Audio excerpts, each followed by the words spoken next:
ප්‍රීස්කූල් teacher YouTube චැනලය වෙත ඔබ සැම සාදරයෙන් පිළිගන්නවා.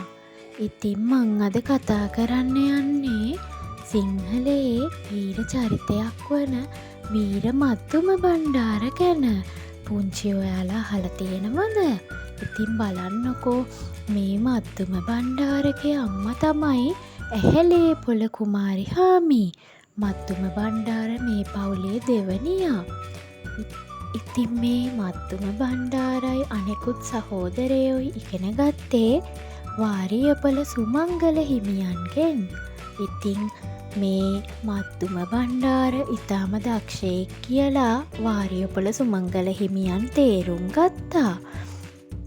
ඉතින් මේ මත්තුම බණ්ඩාර රටතුට පිළිබඳව, රජතුමා පිළිබඳව ඒ වයසේ දරුවෙකු නොවන ආකාරයට විමසීම් කළා.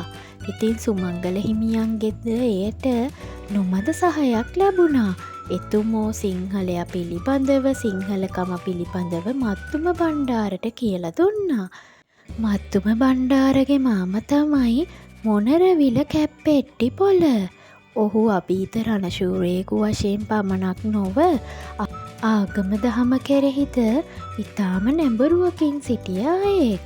ඉතින් මත්තුම බණ්ඩාරගේ හිත මාමා කෙරෙහි තව තවත් ඇදබැද තබාගන්න තිබ්බ කරුණක් තමයි ඔහු දක්ෂ අශ්වාරෝහකයෙක් වුණා. ඉතින් මේ රූපයෙන් පේන්නේ විවිධ කුමන්ත්‍රණ හමුවේ මත්තුම බණ්ඩාරගේ පවුලට රාජාඥාවක් නිකුත් වන එක ගැන. ඉතින් මේ රාජාඥාව නිසා ළමයින් බය වුණා.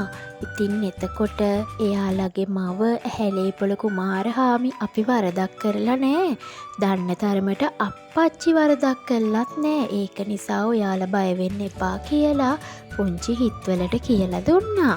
ඉතින් මත්තුම බණ්ඩාරගේ තාත්තා ඇහැලේපොළව අල්ලගන්න බැරි නිසා තමයි මේ බිරිඳත් දරුවනුත් සිරභාරයට ගන්න රජතුමා රාජාඥාවක් නිකුත් කළේ.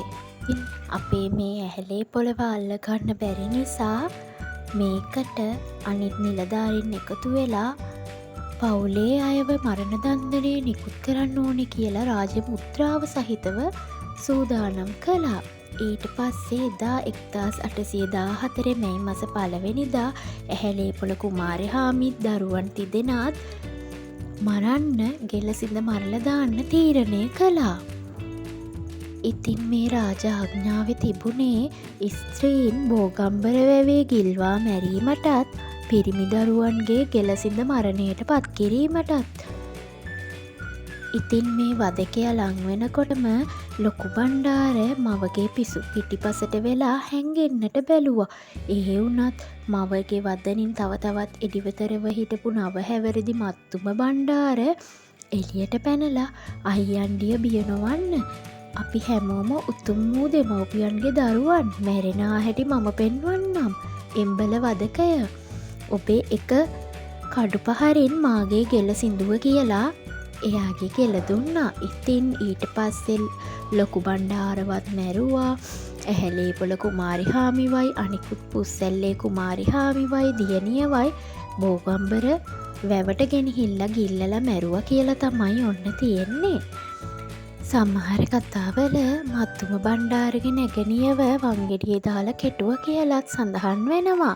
ඉතින් මේ වීර මත්තුම බණ්ඩාර දරුවා සිංහලයාගේ එඩිතරකම, සිංහලකම තමයි ලොවට හඬගාලා මේ කතාවෙන් කියලා තියෙන්නේ. ඉතින් ඉදිරියේදී තවත් ලස්සන වීර කතාවලින් හම්බෙමු. බයි බයි.